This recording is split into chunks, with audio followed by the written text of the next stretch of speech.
Okay guys, meron ditong KK Sky Solar Floodlight. Ito ay dinala ng customer dito sa aking repair shop. Hindi para ipa-repair, kundi pinadadagdagan ng battery.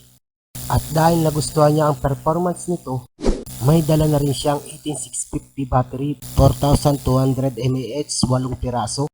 Nabili daw niya ito online, bali 4 na piraso, buy one take one.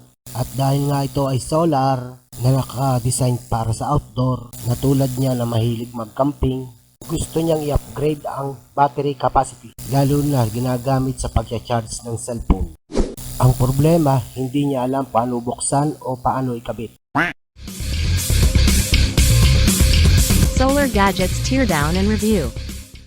At heto ang video paano buksan ang isa sa 4. Tanggalin nyo lang yung 4 na lock sa tabi. At buwela, ganyan lang ang pagbukas.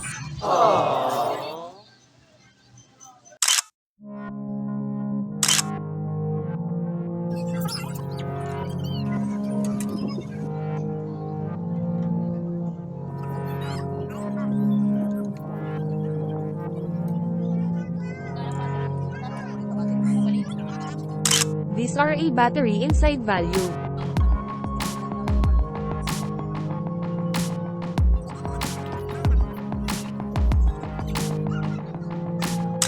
At ito ang dalawang battery na nakaparallel na may kasamang BMS.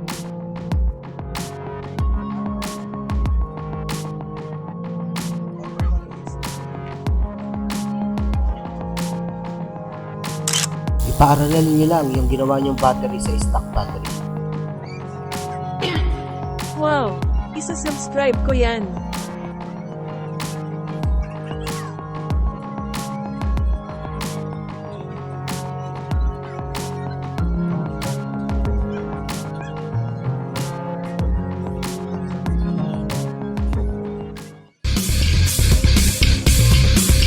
Solar Gadgets Teardown and Hello Review. Inside Gadget. Like and share.